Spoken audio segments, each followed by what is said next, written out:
네, 야구를 사랑하는 이들의 참견이 다시 또 시작됩니다. 야구팬 여러분 안녕하십니까? 야구의 참견 권성욱입니다. 오늘도 야구팬 여러분과 함께 신나게 참견해 보도록 하겠습니다. 오늘 저와 함께 합리적인 참견을 해줄 오늘 세 분 여러분께 먼저 소개를 해드리겠습니다. 전준호 해설위원, 윤희상 해설위원, 그리고 KBS 한성윤 기자와 함께하겠습니다. 안녕하십니까? 네, 안녕하세요. 오늘 이 세 분과 함께 합리적으로 야구에 참견해 보도록 하겠습니다.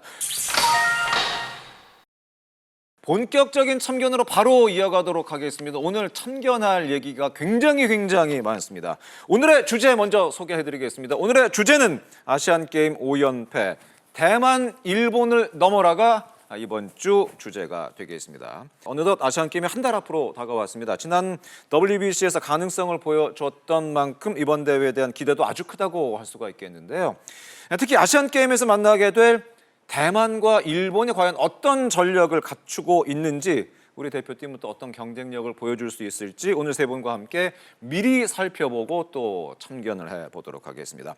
이제 아시안게임이 한 달 정도 남았다고 봐야 되겠죠? 예. 네, 그렇습니다. 아시안게임 개막이 9월 19일이거든요. 그렇죠. 야구는 개막한 지 이틀 뒤부터 경기를 치르게 되는데 우리 대표팀은 그 며칠 앞두고 소집이 돼서 국내에서 한 이틀 정도 훈련을 하고요. 네네. 나고야로 떠날 예정입니다. 우리 대표팀은 14일 날 소집이 돼서 14, 16일 국내 훈련을 마친 이후에 이제 이동을 하게 되는데 본격적인 첫 경기가 이제 대만과의 경기가 되겠죠? 예. 굉장히 좀 중요한 경기라고 봐야 될 것 같고요. 일단 아마도 대만과 첫 경기와 마지막 경기를 치르게 될 가능성이 가장 높지 않나 이런 생각이 드는데요.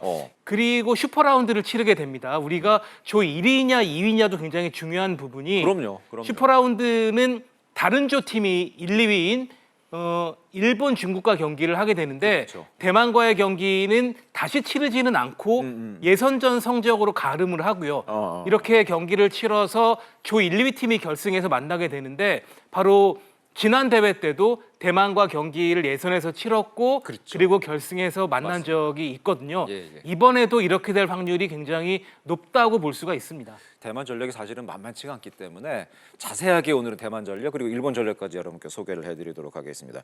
일단 우리 대표팀의 목표는 5연패입니다. 이 아시안게임 5연패입니다. 5대회 연속 우승을 지금 노리고 있는 거죠? 그렇습니다. 네. 최근 아시안 경기의 어떤 그 흐름을 지켜보면 총 6번 중에서 대한민국이 4번의 금메달을 획득했고 네. 대만과 일본이 각각 한 번씩 금메달을 그렇죠. 차지했습니다. 일단 먼저 대만부터 살펴보도록 하겠습니다. 대만이 어떤 전력으로 우리를 기다리고 있는지 살펴보도록 하겠습니다. 자, 첫 번째 아시안게임 5연패 대만을 넘어라. 가 되겠습니다. 어쩌면 이번 아시안게임에서 가장 강력한 라이벌로 꼽히는 팀이 바로 대만이라고 할 수가 있겠는데 대만은 과연 어떤 전력을 갖추고 있는지 그리고 경계해야 될 선수, 주요 선수들은 어떤 선수가 있는지 살펴보겠습니다. 결코 가볍게 볼 수 없는 상대를 첫 경기에서 만나게 됐는데 매 그 국제 대회 때마다 이 한국 축구도 사실은 그렇고 야구도 마찬가지인 것 같습니다.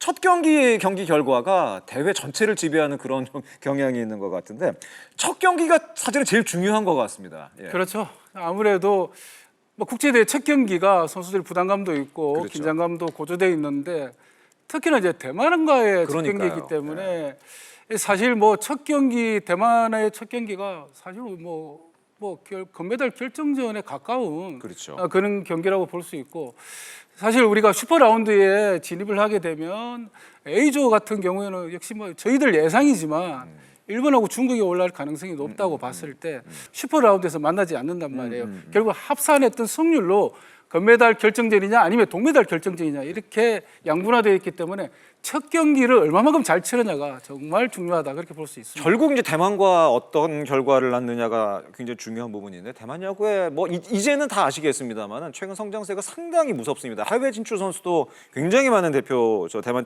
대표팀이 되겠는데 이제는 다크호스라기보다는 우리와는 거의 라이벌이 아닌가 하는 그런 생각도 들고 때로는 라이벌이 아니라 어떻게 보면 우리보다 좀 더 나은 또 발전한 면도 있는 것이 아닌가 하는 생각이 드는데 최근 그 몇 년간의 국제 대회를 살펴봤을 때 아까 그 아시안 게임도 얘기를 해주셨습니다. 국제 대회 때 우리가 항상 고전을 했습니다. 최근 경기에서는.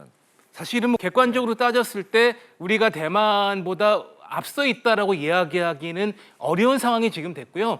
대만은 예전부터 야구의 진심인 나라 나라였습니다. 실제로 대만의 집회에는 뭐 68년도에 리틀 야구 우승한 장면이 새겨져 있을 정도로 야구의 진심이기도 하고요. 여기에 플러스 2018년부터 대만 야구협회장을 맡은 제프리 구라는 사람이 있거든요. 이 사람이 그 프로야구단 중신 브로더스의 구단주이기도 하고 네네. 아시아야구연맹 회장이기도 하고요. 세계야구연맹 부회장이기도 합니다. 야, 그래요? 그야말로 막강한 영향력을 가진 사람이고 국내에는 전혀 알려져 있지 않은 사실 하나 말씀드리면 지난해 가을에 세계야구연맹 총회를 태국 방콕에서 했거든요. 그 체류 비용을 전부 제프리 구가 부담을 했습니다. 아, 대만 쪽에서. 그 말은 뭐냐면 어허. 대만이 세계 야구에서 굉장히 영향력이 크다. 또 아시아 야구 연맹에서의 영향력은 뭐 말할 수 없을 정도이다라는 점. 그렇기 때문에 대만은 여러 가지 야구 실력뿐만이 아니라 행정이라든지 이런 면에서 우리나라보다 오히려 앞서 있다라고 봐도 될 것 같습니다. 대만을 정말 이제 만만하게 봐서는 안 될 것 같습니다. 한동안은 대만은 뭐 당연히 이겨야 되는 거 아니야 뭐 이런 인식이 아직도 남아 있습니다만은 이제는 절대 그렇지 않은 것 같습니다. 그래서 저희가 오늘 좀 대만 대표팀을 상세하게 살펴보는 그런 시간을 준비를 했는데 대만 대표팀을 살펴보기 위해서 KBO 국제팀에서 대만 그 전력 분석을 담당하는 김윤석 님에게 자문을 저희가 구해서 자료를 받았습니다. 지금 대만에서 거주하면서 대만 대표팀에 대한 자료를 지금 만들고 계신 분인데 좋은 자료 저희에게 많이 보내주셨습니다. 감사 말씀을 드리겠습니다. 현지에서 보는 대만 대표팀의 분위기를 전해주셨는데 그 김윤성님의 얘기를 들어보면 대만에서 정말 준비 많이 하고 있고 특히 이제 한국 대표팀에 대해서 분석도 많이 하고 신경도 굉장히 많이 쓰고 있다고 합니다. 한국 야구를 많이 보고 있습니다. 많이 보고 있죠. 예전에 왕해중이 있던 시절에도 그랬고요. 지금은 뭐 왕해청이 왕해청이 그렇죠. 있는 상황이고 과거에 비해서 한국 야구를 보기에 굉장히 좋은 환경이 됐거든요.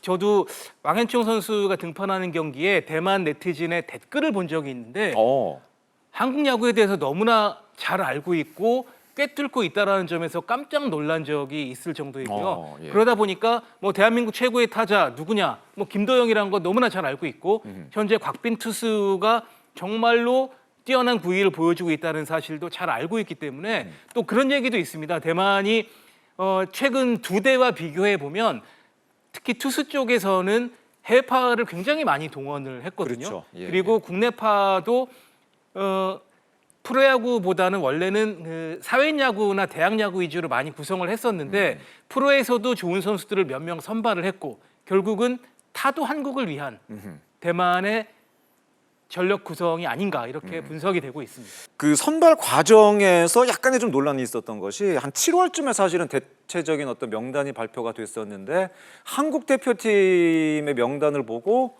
약간의 좀 변화를 줬다. 그리고 아직 확정 짓지를 않았다고 합니다. 대만 대표팀이. 최종적으로 8월 말에서 9월 초에 확정을 짓고 9월 9일 날 소집을 한다고 하는데 이게 우리랑 차이가 분명히 있죠. 우리는 이미 확정을 다 지어서 이미 다 발표를 했는데 대만은 우리 대표팀 발표 나는 거 보고 거기에 맞춰서 다시 준비를 해서 9월 초에 발표를 한다. 이거는 좀 약간 다른 거 아닌가요? 이게 어떻게 보면 아까 말씀해 주신 대만이 갖고 있는 영향력 이런 것 때문이 아닌가 하는 생각이 들기도 합니다. 그 영향력을 빼놓을 수 없는 부분이 하나 있고요. 또 한 가지는 뭐냐면 부상 선수에 한해서는 교체를 할 수가 있거든요. 아, 이것이 그렇죠, 그렇죠. 룰이고 우리나라는 그 AD 카드 마감 날까지 뭐 규칙을 준수한 것이고요. 우리나라도 대회 개막 직전까지 부상 선수가 발생하면은 선수 교체는 언제든지 할 수가 있는데 네네. 대만 선수 중에 소프트뱅크에서 뛰는 쉬러시라는 선수가 있습니다. 원래 명단에 들어가 있었죠. 이 선수 지금도 들어가 있는 상황이고요. 이 선수는 뭐 메이저리그와 일본 구단의 경합 끝에 일본을 선택했을 정도로 엄청난 재능을 인정받고 있는 선수인데 6월 달에 부상을 당한 것이 공식적으로 확인이 됐고 허리가 안 좋다고 하죠. 재활을 하고 있는 상황이거든요. 예. 현실적으로 뛰는 것이 거의 어려운 상황입니다. 쉬러시가 안 나오는 것은 우리에게 굉장히 큰 도움인데요. 쉬러시를 비롯해서 여러 선수들이 부상을 당하고 있다. 이런 이야기가 들리고 있기 때문에 자연스럽게 이것과 맞물리면서 부상 중인 선수 대신에 대체 선수를 9월 초에 넣겠다라고 하는 부분이고요. 여기에 플러스 제프리 구로 대표되는 아시아야구연맹의 회장뿐 아니라 핵심 요직을 전부 대만이 그렇죠. 차지하고 있기 때문에 영향력이 일본이나 우리나라보다 훨씬 세다 이렇게 봐야 되겠고 이 대회는 프로 대회가 아니고 결국은 아시아 야구 연맹이 심판이라든지 여러 가지 면에 있어서 영향력을 행사하는 대회이기 때문에 대만의 힘을 결코 무시할 수는 없다라고 볼 수가 있습니다.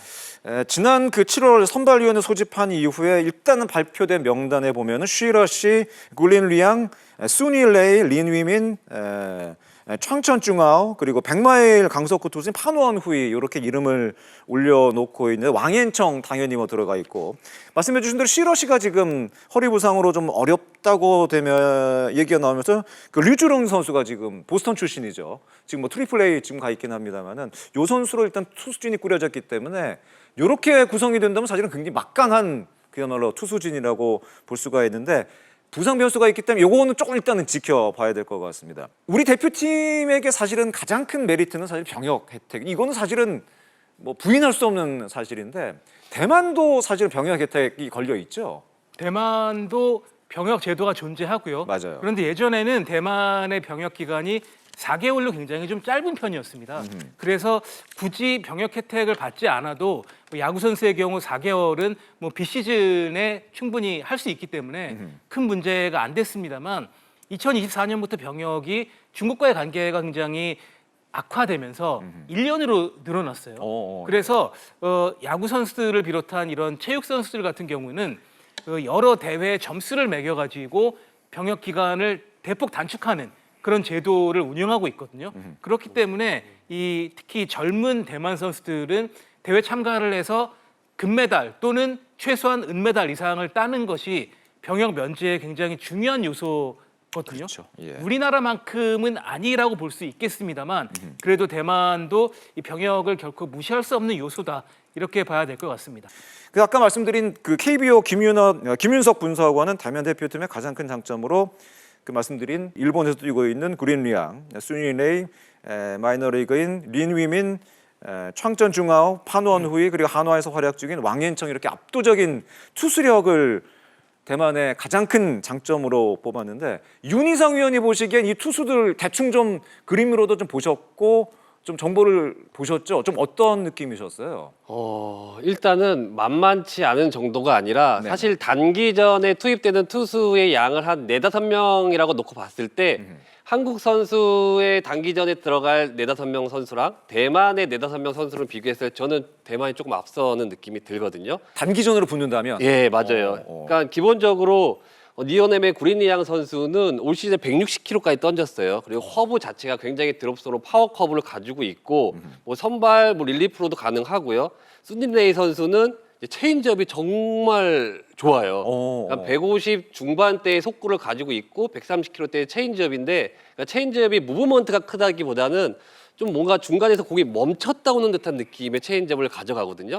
그럼 단기전에 타자의 타이밍을 뺏기 위해서는 굉장히 좋은 공이고 만약에 속구의 구위에 한국 타자들이 조금 밀린다면 이 수니레이 선수는 정말 상대하기 어려울 것 같고 또 한 명의 선수는 리니민 선수인데 리니민 선수는 한국전에도 등판을 했었어요. 많이 나왔죠. 한국전에 예. 많이 굉장히 낯익은 선수입니다. 그러니까 슬라이더와 체인지업의 위력이 워낙 좋아서 우타자에게도 체인지업, 좌타자에게는 슬라이더, 그러니까 결정구 위닝샷을 가지고 있기 때문에 그러니까 제 개인적으로는 구린리앙이랑 리니민 선수가 선발이랑 두 번째 투수 자리를 왔다 갔다 하고 그 뒤에 6, 7을 수니레이를 갖다 주고 그리고 나서 마지막 메이저의 파돈웨이 선수를 들어간다면 사실은 요 사이에 구멍은 거의 존재하지 않거든요. 그러니까 이 투수들이 정상적인 컨디션에서 던지면 일단은 저는 조금은 확실히 이 투수력은 대만이 정말 좀 돋보이는 듯한 느낌까지 있어요. 예. 야, 이게 한두 점 내기 쉽지 않을 수도 있겠네요. 예.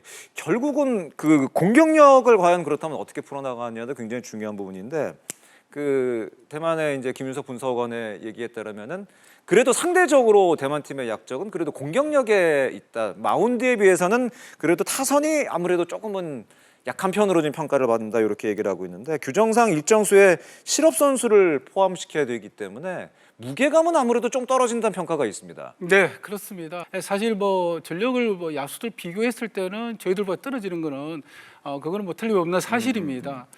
그렇지만 그 정중적 그 야수 중에 혹시 기억나실지 모르겠는데 광주 아시안 게임에서 문동주 선수에게 4만타를 때려냈던 선수였고 그리고 WBC에서 곽빈 선수에게 중을 홈런을 만들어냈던 그런 장타력 있는 선수가 있고요. 네. 그리고 천천웨이라고 프리미어 23에서 이 선수가 그 고영표 선수에게 말홈런을 때려냈는데 맞습니다. 천천웨이 선수는 또 하나의 장점이 상당히 스피드가 있는 선수예요.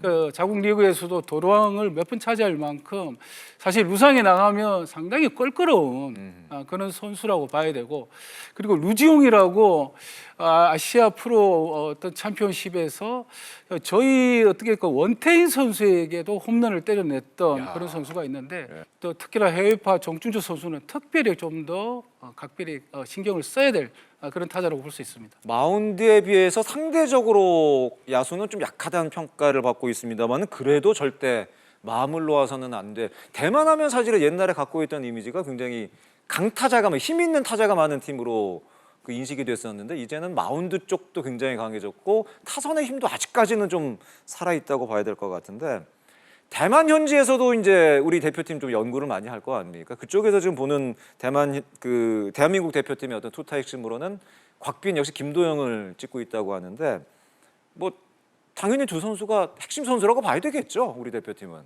지금 뭐 말씀하신 대만 타자 좋은 선수들이 있습니다만 네네네. 김도영급의 선수는 없다라고 자신 있게 말씀드리고 싶고요. 김도영 선수는 이번 아시안 게임에 출전하는 모든 선수 가운데 가장 뛰어난 타자라는 점 분명합니다. 대만 입장에서는 김도영을 경계할 수밖에 없는 그런 상황이고요. 곽빈 선수 역시 올 시즌에 보여주는 모습만 놓고 보면 뭐 다른 지금 NPB에서 뛰고 있는 대만 선수들에게 뒤지지는 않는데 문제는 뭐냐면 곽빈을 제외한 선수들은 객관적으로 따졌을 때 대만 선수들의 구위보다 우리가 좀 떨어지는 건 사실이에요. 대만 선수들의 공통점이 뭐냐면 150km 중반 이상의 빠른 공을 던집니다. 이제는 150km 초반도 아니고 중반 이상으로 봐야 됩니다. 여기에 예외는 리니민 투수인데요. 리니민은 우리가 그동안 뭐 주요 대회에서 굉장히 고전을 했던 리니민은 상대적으로 공이 빠르진 않습니다만 뭐 체인지업과 슬라이더를 서로 뭐 우타자 좌타자에 맞게 자유자재로 던질 수 있는 투수고 빠른 공 투수 사이에 리니민이 등장을 하게 된다면 앞뒤 선수들의 공이 더 돋보이게 될 확률도 굉장히 높기 때문에 이 빠른 공을 가진 우완 투수 중간에 던질 리니민 이 선수들을 얼마나 우리가 제대로 공략할 수 있는지 이 부분이 굉장히 중요하다고 보고요. 실제로 지난 WBC 때와 굉장히 비슷할 것 같아요. 그때도 구린루 양이 우리나라와의 경기에 선발로 나왔고 순이레이도 이제 경기 후반에 등판을 했고 맞습니다. 당시에는 우리가 순이레이에게 점수를 뽑았습니다만 올 시즌 NPB에서 보여준 순이레이의 모습은 WBC 시절보다 한 단계 이상 업그레이드가 됐습니다. 니온햄에서도 굉장히 기대를 많이 받는 선수죠. 이 선수가요 신조 감독이 아주 좋아하는 선수입니다. 그리고 순이레이가 타격 능력도 굉장히 뛰어나기 때문에 신조 감독은 제2의 오타니, 제2의 이도류로 키우겠다라고 공개적으로 선언한 적도 있을 정도이기도 하고요.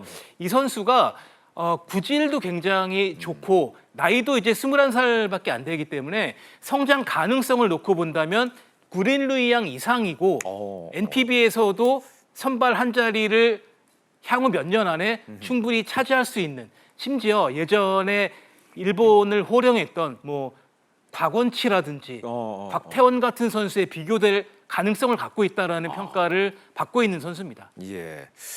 왕앤청 선수가 지금 KBO 리그에서 뛰고 있기 때문에 굉장히 좀 관심도도 굉장히 좀 대만에서도 높은 것 같은데 뭐 일각에서는 왕앤청 선수가 한국전 선발 나오는 거 아니냐 뭐 이렇게 얘기가 나오는데 글쎄 어떻게 보세요? 왕앤청 선수가 한국전 선발 나올 수 있을까요? 어떻게 보세요? 저는 사실은 어려울 것 같아요. 쉽지 않을 것이다. 네, 그러니까 왕앤청 선수보다는 더 확실한 구위를 가지고 있는 선수가 더 좋은 선수가 있기 때문에. 네. 그러니까 나온다면 뭐 중간에 1이닝 아니면 원포인트로 나올 수 있을 것 같긴 한데 왕앤청보다는 좀 더 확실한 자완 투수가 필요하다면 리니민 선수가 활용되지 않을까? 네, 그런 생각을 해봐요. 그래도 어쨌든 한국 타자를 가장 잘 알고 있는 선수가 왕앤청 선수잖아요. 예. 그러니까 반대로 예. 한국 타자들도 잘하니까. 왕희정 선수의 장단점을 잘 파악하고 있기 때문에 그렇죠. 예. 그래 아무래도 왕희정 선수는 선발 KBO 리그에서 선발로서 금전을 받았던 선수였기 때문에 다른 팀과의 경기에 선발 자원을 활용하지 않을까 예. 그런 생각도 듭니다. 알겠습니다. 그렇다면 우리에게 잘 알려진 선수 외에 또 주목해야 될 선수, 새롭게 지금 주목해야 될 선수들이 많이 있다고 하는데 그 아까 말씀해 주신 수닐레이 선수도 포함이 되어 있습니다. 그 KBO 국제팀 그 김윤석 님께서 뽑은 그 주목해야 할 대만 선수 세 선수를 여러분께 소개를 해드리겠습니다. 자, 이 세 선수가 지금 대만 대표팀에서 굉장히 주목을 많이 받고 있는 선수인데 아까 말씀해주신 수닐레이도 포함이 되어 있습니다. 판원후이, 수닐레이, 장샹 선수는 포수입니다.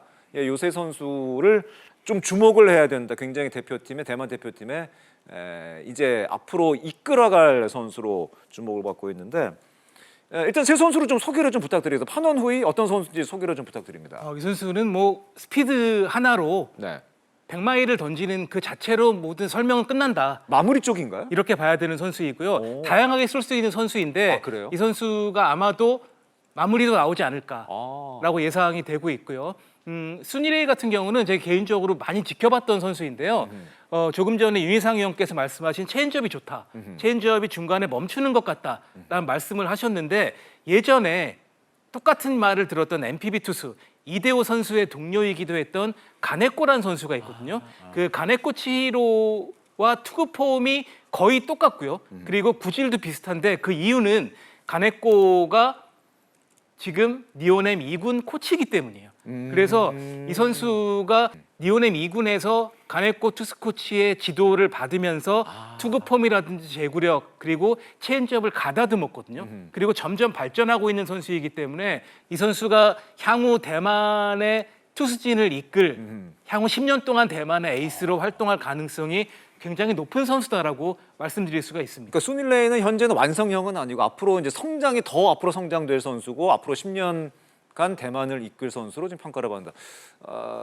10년 동안 대만을 이끌기 전에 우리가 빨리 좀 기를 좀 죽여놔야 될 때가 있지 않을까 생각이 되는데 저는 흥미로운 선수가 퉁일라이언스 뛰고 있는 장샹 선수인데 포수 자원이라고 하는데 수비가 굉장히 좋다고 합니다. 팝 타임이 엄청 빠르다고 하더군요. 어떤 선수인지 좀 소개 좀. 뭐 팝타임도 빠르고 팝타임이 빠르기 때문에 도루 저지율이 높은 것도 당연히 있고요. 그렇겠죠. 예. 이 선수가 뭐 투수 리드도 굉장히 좋은 선수다라는 이야기를 하고 있고 대만이 전통적으로 보면 좋은 포수가 그렇게 많지는 않았어요. 아 그래요? 사실은 대만 같은 경우가 한 방이 있는 강타자들은 많이 있었는데 이 포수에 있어서 수비형 포수라고 할 만한 선수가 많지는 않았거든요. 그런데 장샹이 그 자리를 이제 차지하는 포수다. 아하. 이렇게 보면 될 것 같습니다. 예, 알겠습니다. 이 세 선수를 일단은 좀 주목을 해야 된다, 경계해야 될 선수로 꼽았는데 전준호 의원은 이 세 선수 중에 어떤 선수 좀 눈에 띄세요?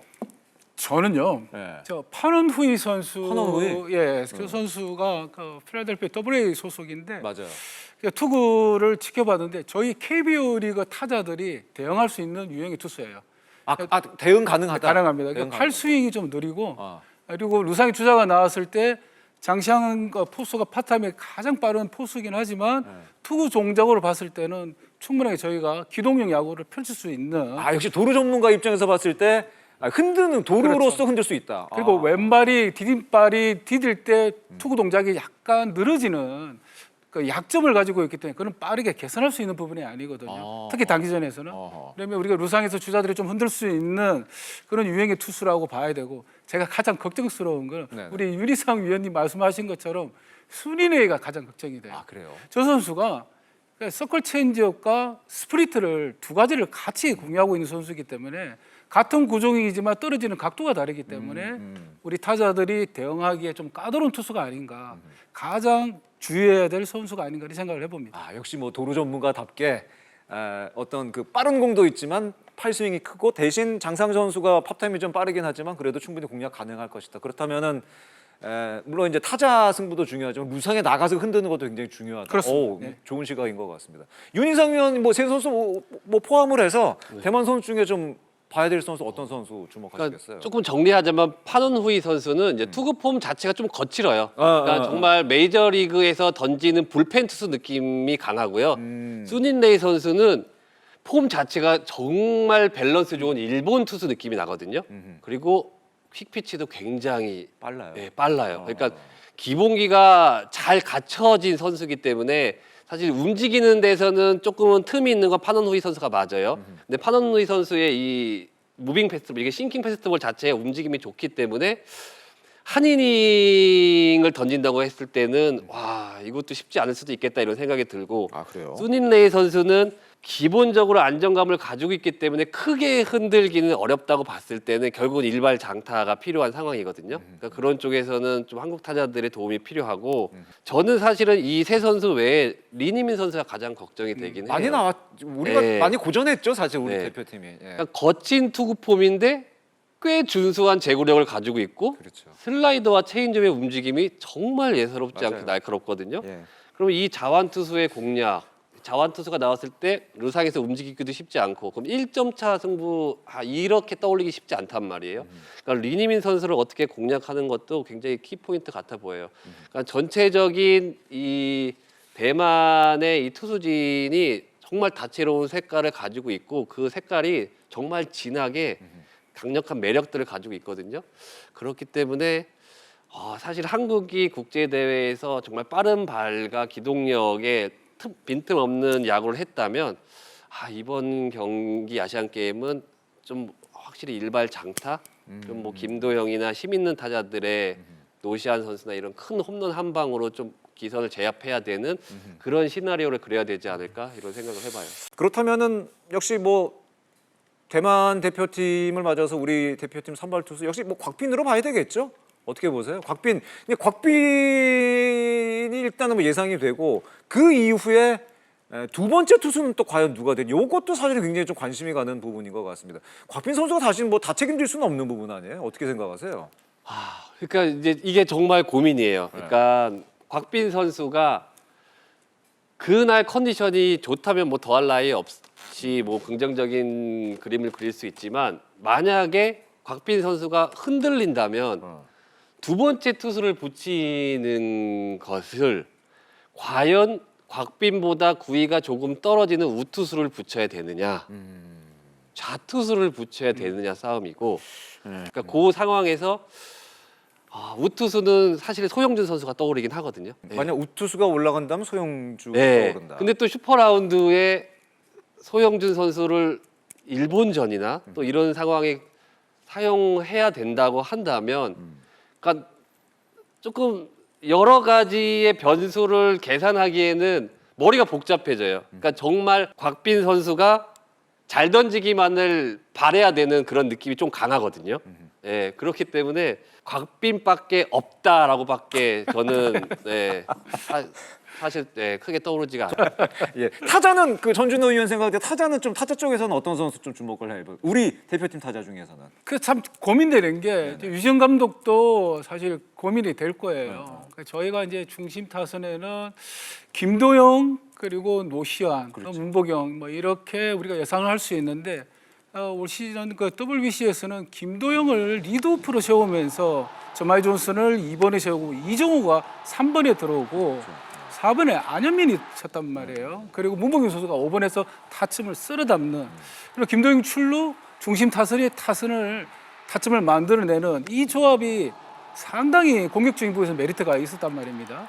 그래서 이 부분에 대한 그 유지영 감독의 고민이 분명히 있을 거고, 김도영을 리드오프로 쓰느냐 아니면 3번 타선에 배치를 하느냐, 중심으로 가느냐. 그렇죠. 이런 부분에 좀 고민이 들어갈 것 같아요. 역시 김도영 선수가 어떤 활약을 해주느냐, 말씀해 주신 대로 아까 노시원 선수도 그렇고, 문보경 선수가 사실은 리그에서 최근에 약간 좀 부진하긴 합니다만 역시 WBC처럼 역시 좋은 활약 보여주느냐, 이게 중요한 부분이 될 것 같습니다. 정말 얼마 남지 않았습니다. 아시안게임 우리 대표팀이 마지막까지 꼼꼼한 준비로 최고의 전력으로 좋은 결과 만들기를 응원하도록 하겠습니다. 역시 뭐 대만과의 경기가 가장 중요한 포인트인 것 같습니다. 자, 계속해서 우리 대표팀의 또 하나의 라이벌, 영원한 라이벌이라 할 수 있는 일본 대표팀의 전력을 계속해서 살펴보도록 하겠습니다. 아시안게임 5연패 일본을 넘어라가 되겠습니다. 역시 한일전 뭐 이목을 끌 수밖에 없죠. 금메달 따기 위해서 꼭 이겨야 되는 상대이기도 한 것 같습니다. 아시안 게임에 사실 일본 대표팀은 그 프로 선수가 나오지는 실업 선수들이 나오죠. 예. 뭐 프로가 나온 적은 없고요. 그렇죠. 예. 사실 일본에서는 아시안 게임이 차지하는 이상이 굉장히 낮은 편입니다. 맞습니다. 뭐 야구뿐만이 아닌데요. 야구의 나라 일본에서 아시안 게임 야구는 중계 방송이 아니고 뉴스 보도조차 되지 않는 것이 바로 역대 일본의 보도였거든요. 네. 그렇기 때문에 관심도 거의 없는 편이고 전반적인 사회인 야구의 수준 자체는 굉장히 높은 편이다. 그런데 사회인 야구의 정말 베스트 나인이 일본을 대표하느냐? 그건 또 아니다라는 점을 말씀드리고 싶습니다. 근데 한편으로 생각을 해보면은 어쨌든 지금 일본에서 열리는 그 아시안 게임이기 때문에 그래도 예년 대회보다는 좀 신경 쓰지 않을까?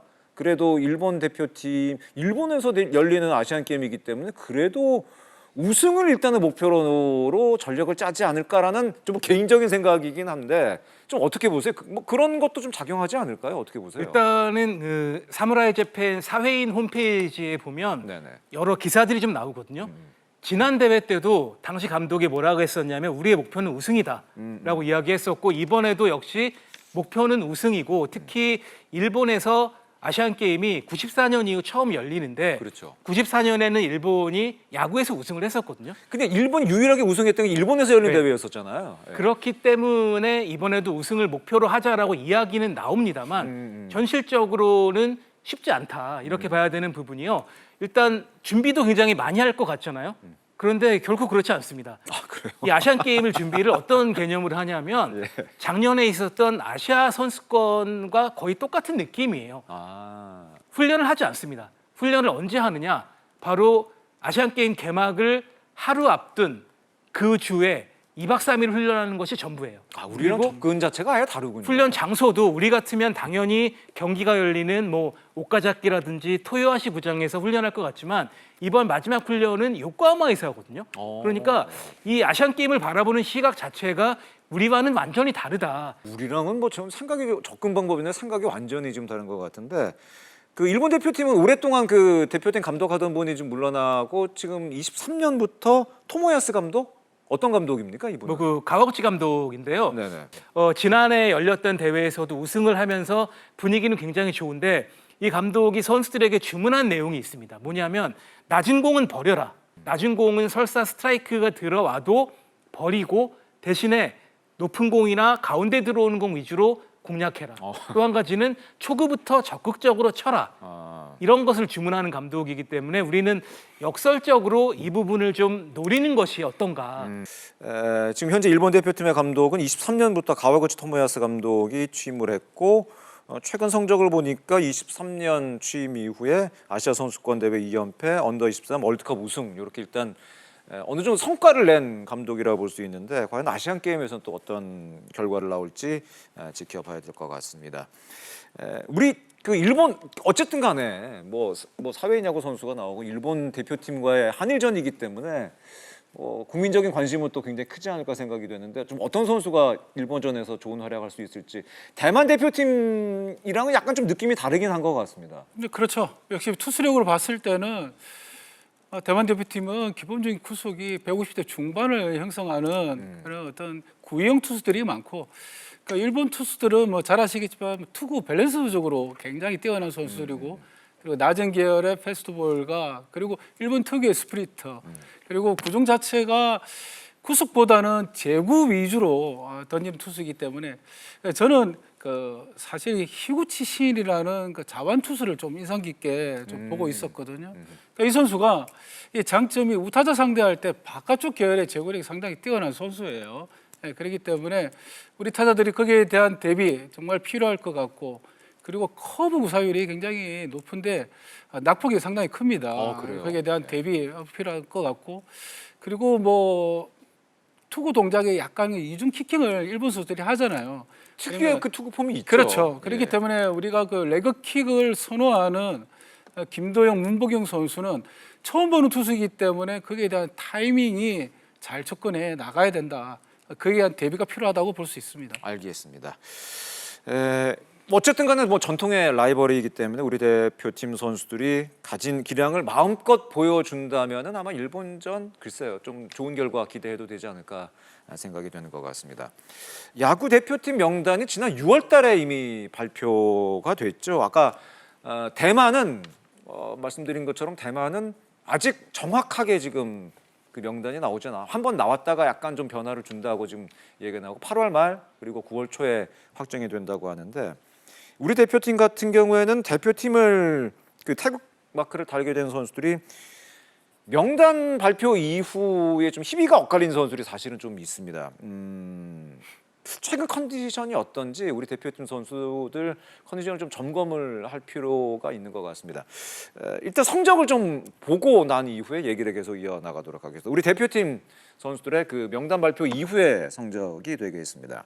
발표 이후에 좋은 성적 계속해서 보여주는 선수도 물론 있습니다. 이 뭐 박영현 선수도 그렇고 조병현 선수도 그렇고 그 차이가 느껴지는 선수도 분명히 있습니다. 야수 쪽 한번 볼까요? 야수 쪽도 한번 보시겠습니다. 문보경 선수가 최근에 사실은 좋지를 않죠. 올 시즌 사실 문보경 선수가 이렇게 썩 좋지를 않은 모습이고 노시환 선수는 더 좋은 모습을 보여주고 있고 문현빈 선수 OPS는 약간 좀 떨어졌습니다. 분명히 그 발표 이후에 좋은 선수도 있고 좀 성적이 좀 떨어진 선수도 있습니다. 그래서 좀 부진한 선수 좀 교체도 필요한 것 아니냐. 라고 뭐 이런 얘기가 나오고 있는데 더더군다나 이유리 선수가 최근에 또 불펜에서 잘하다 보니까 이유리 선수 넣어야 되는 거 아니냐 뭐 이런 얘기 굉장히 많이 나오고 있는데 규정상으로는 지금 교체는 불가능한 거 부상이 아니면 교체는 불가능한 거죠? 뭐 규정상으로 일단 불가능한 상황이고요. 네네.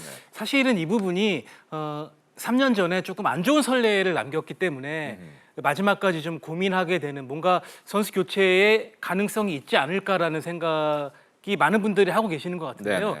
실제로는 이게 교체하기가 좀 쉽지 않은 부분이 이 민감한 병역이라는 부분도 걸려 있고 그리고 잘못 교체했을 때 후폭풍을 감당하기가 그렇죠. 쉽지 않은 상황이어서 명백한 부상으로 뛸 수 없는 선수가 발생하지 않는 한 교체하기는 쉽지 않아 보입니다. 어쨌든 간에 뭐 명단에 이름을 올린 선수 다 좋은 선수를 많이 지금 선출이 됐기 때문에 다 자신의 역할 잘 해주길 기대를 해보도록 하겠고 베스트 라인업 한번 짜볼까요 저희도? 예, 일단은 세 분은 베스트 라인업 어떻게 생각을 하는지 한번 좀 한 분씩 좀 말씀을 해주세요. 전준호 위원님부터 어떻게 베스트 라인업 어떻게 생각을 하세요? 예, 저는 뭐 선발 투수부터 이제 곽비엔 그리고 포수는 이제 김건희 선수, 조용우 선수 둘 다 좋아요 지금. 그렇죠. 그 중에서 이제 컨디션 좋은 선수로 가져갈 것 같고 문제는 3루수 자원이 노시아, 문보경, 김도영 이 카드를 결국에는 1루와 DH 쪽에서 활용을 해야 되거든요. 그러면 김도영이 먼저 이제 스타팅을 나가게 되면 문보경이 1루 베이스를 받게 되고 그러면 노시안이 자연스럽게 지타로. 지명 타자로 이제 배치가 될 것 같아요. 그리고 2루 쪽에는 박준순 선수가 계속해서 타격 페이스가 좋으니까 정준재, 박준순 중에는 아무래도 수비 쪽에 좀 더 중심을 둔다면 정준재도 경기 후반에 투입이 가능하고 아니면 공격 쪽에 좀 더 포커스를 준다면은 박준순을 먼저 기용하지 않을까. 박준수 먼저 나가고 네, 그렇습니다. 그리고 유격수 쪽에는 이재현 선수가 최근에 타격 흐름이 좋지를 못해요. 네, 그렇기 때문에 김주원 선수를 뭐 계속해서 꾸준한 활약을 보여주고 있기 때문에 김주원 선수를 유격수에 스타팅을 올리고 그리고 좌익수, 중견수 그리고 우익수 쪽에는 자타 라인이 좀 더 먼저 포진이 되지 않을까. 그렇게 봤을 때는 역시 김지찬이 중견수를 맡게 되고 그 우익수에는 박재현 선수 그리고 박지현 요즘은 좋죠. 아주 좋죠. 네, 네. 그리고 좌익수 쪽에는 문현빈 선수가 좌익수 쪽에 또 먼저 스타팅을 나가면서 공수 쪽에 좀 활약을 하다가 우리가 팀이 어떤 경기 흐름을 가져가고 있는 경기 중반에는 윤동희 카드도 좀 활용할 수 있는 그러니까 투수가 왼손 투수일 때 문동희 카드를 먼저 기용하는 방법도 있거든요. 네. 뭐 이런 어떤 여러 가지 옵션을 가지고 라인업을 구성하지 않을까 생각을 해봅니다. 알겠습니다. 나름대로 굉장히 짜임새가 굉장히 좋아 보이는 것 같습니다. 예. 윤희성 위원은 베스트 라인업 뭐 어느 정도 생각을 하셨어요? 자, 일단은 베스트 라인업 대만전 생각하면 곽빈 선수를 선발로 내세우고요. 일본전도 계산을 안 할 수밖에 없지만 김진욱 선수를 부채되지 않을까 이런 생각도 들어요. 두 번째로 김진욱을 올린다. 네. 그러니까 자완 투수에서 바로 붙여줄 수 있을 만한 투수가 사실은 이 오원석과 배찬승 선수인데 네, 배찬승도 있죠. 사실 김진욱 선수밖에 떠오르진 않거든요. 지금 입장에 오원석이나 배찬승 선수가 최근에 사실은 썩 좋지를 못해가지고. 네, 맞아요. 그렇게 되면 뭐 소영준과 최민석을 뭐 좀 뒤로 빼서 선발진으로 활용을 할 수도 있고요. 근데 이제 야수 쪽은 사실은 생각이 많아지는 포지션이 포수와 이루와 우익수란 말이에요. 아 그래요? 네, 근데 이제 제가 조금 이 기록을 살펴본 거는 대만의 빠른 공을 던지는 투수가 우리가 많다라고 가정했을 때 145km 이상의 빠른 공에 대응력을 보여주는 이 라인업은 사실 SSG의 정준재, 그리고 삼성의 김지찬, 그리고 NC의 김주원, 그리고 기아의 김도영, 박재현 선수가 3할이 넘는 타율을 가지고 있어요. 빠른 공에 그 대체가 가능하다. 네, 145km 이상의 빠른 속구에 3할 이상을 치는 타자들이 또한 이제 좌투수에 대한 경계도 가져가야 되기 때문에 그렇죠. 이제 좌투색에 강한 타자는 이제 한화의 문현빈 선수가 있고 김지찬 선수는 좌투색에도 강해요. 그리고 김건희 선수가 또 있어요. 예. 그러면 포수, 이루수, 우익수를 놓고 봤을 때 포수에서는 빠른 공인 투수가 선발로 들어왔을 때는 조영우 선수가 조금은 기록적으로 앞서고 만약에 좌투수가 선발로 등판을 했다 그러면 또 김건희 선수가 좌투수에게 타율과 장타율 많은 홈런수를 가지고 있기 때문에 이런 쪽 한번 생각해 볼 필요가 있고, 자 이루수에서는 물론 지금 성적만 놓고 봤을 때 박준수 선수가 확실히 정준재 선수가 앞서긴 하지만 정준재 선수가 이 속구에 대한 반응이 굉장히 좋아요. 네, 3할 오픈 이상을 때려내고 있고, 그러니까 빠른 공의 반응이 좋기 때문에 이런 쪽에서 발빠른 정준재의 선발 라인업 활용도 충분히 그려볼 수 있고요. 그리고 외야 쪽의 우익수는 사실은 전문 우익수는 윤동희 선수밖에 없어요. 그렇죠. 예. 그렇죠. 예. 근데 윤동희 선수의 그러니까 올 시즌 뭐 최근의 타격 컨디션을 보면은 김지찬, 박재현, 문현빈 선수를 밀어내기에는 조금은 그렇죠. 물음표가 있단 말이에요. 예. 근데 이 우리나라의 투수진에 곽빈 선수가 선발로 나선다면 아무래도 우익수 쪽 타구를 또 신경을 안 쓸 수가 없어요. 힘 있는 공을 던지니. 네, 그렇다면 과연 우익수의 정말 전문 우익수인 윤동희를 활용을 하고 문현빈을 지타로 쓰고 문보경과 노시안을 1루수에서 플래톤으로 쓸 수도 있는 상황을 또 가져갈 수도 있고, 그러니까 이런 쪽에서 포수, 2루, 우익수 부분은 확실히 생각이 많아지고요. 나머지 포지션은 뭐 3루의 김도영, 유격수의 김주원, 센터의 김지찬, 뭐 이 정도는 확실하게 본인의 능력을 뭐 뽐낼 수 있게 그런 기회가 오지 않을까 생각을 합니다. 예. 이게 생각할 게 굉장히 많을 수도 있는 것 같습니다. 좌투수냐, 빠른 공을 던지느냐, 그리고 또 수비에 관한 부분도 생각 안 할 수 그렇죠. 있고. 결국에는 감독이 라인업을 구성을 그렇죠. 할 때는 예. 수비 포지션에 먼저 선수를 놓거든요. 일단 수비 먼저. 맞습니다. 그 이후에 타선을 만들어내기 때 구현하기 때문에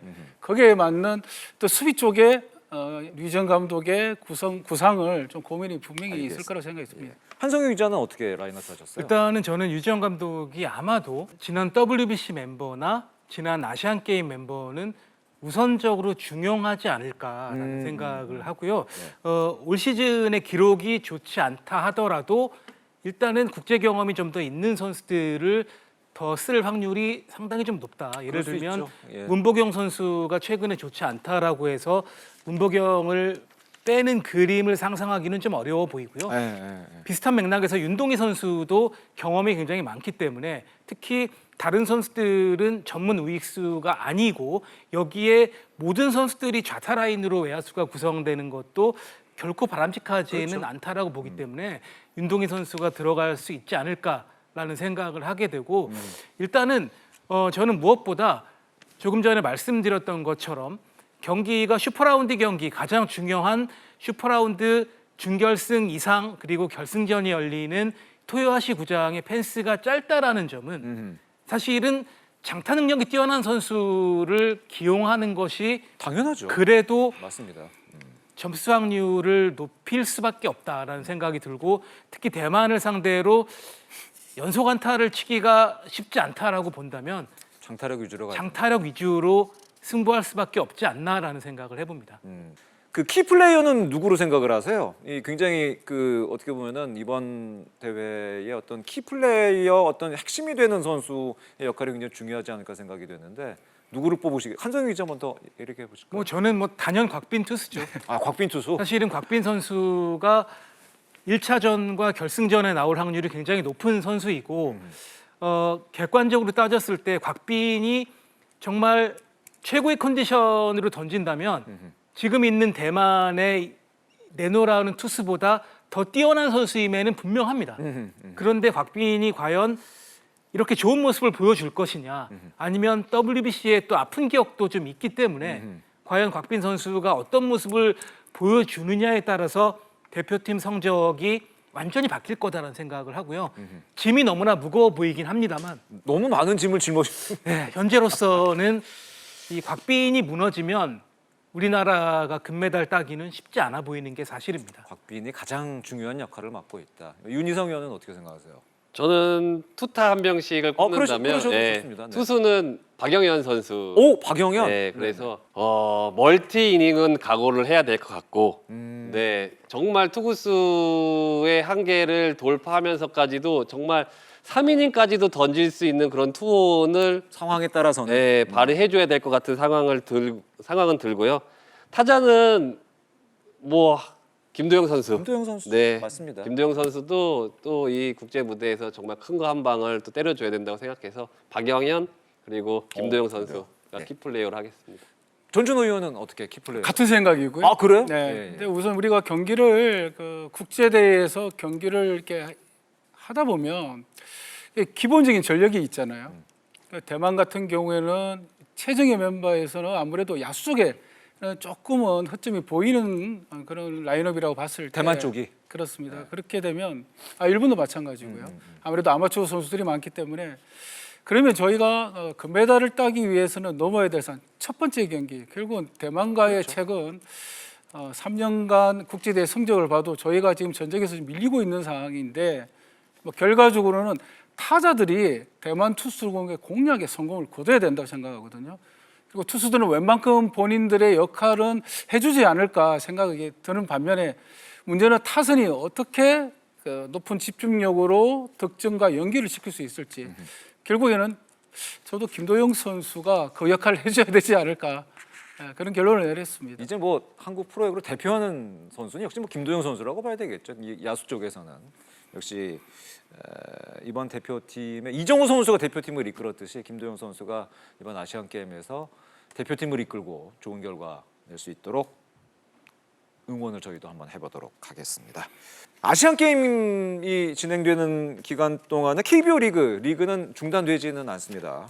KBO 리그도 뜨거운 순위 경쟁이 아마 아시안 게임 기간 동안에도 계속 이어질 것 같은데 아시안 게임 기간에도 KBO 리그도 여러분 계속해서 많은 관심 응원 부탁드리고 오늘 아주 다양하게 얘기를 해봤던 것 같습니다. 대만에 대해서만 이 정도까지 자세하게 저희가 그 정보를 드리고 설명드리기가 쉽지 않았을 겁니다.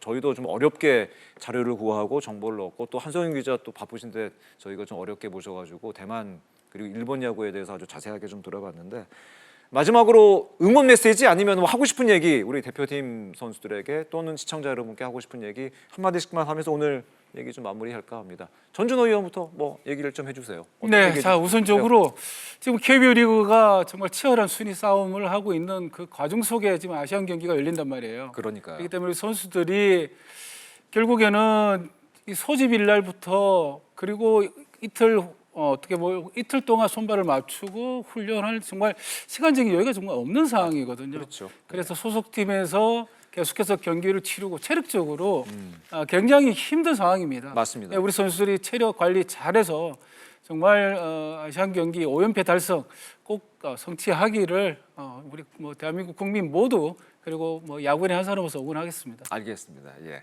윤희성 의원 어떤 얘기 해주시겠어요? 저는 짧게 말씀드리겠습니다. 정말 금메달 따야 됩니다. 금메달. 저는 그 대신 너무 부담 갖지 마시고요. 이 뭐 있는 실력 그대로 열심히 하시면 좋은 결과 있을 거라고 생각이 되니까 부담 좀 내려놓고 좋은 결과 있기를 기대하도록 하겠습니다. 오늘 아시안 게임에 대해서 세 분과 아주 신나게 소신 있게 또 참견을 해봤던 것 같습니다. 다양한 정보, 대만 야구에 대해서 또 일본 야구에 대해서, 일본 아시안 게임 준비 상황에 대해서 아주 여러분께 자세하게 저희가 설명을 드렸습니다. 아마 아시안 게임 보시는데 큰 도움이 되지 않았을까 생각이 듭니다. 아시안 게임에 대해서 아주 다양하게 참견을 해봤습니다. 오늘 소신 있게 참견해준 세 분이었습니다. 전준호 해설위원, 윤희상 해설위원, KBS 한성윤 기자와 함께한 시간이었습니다.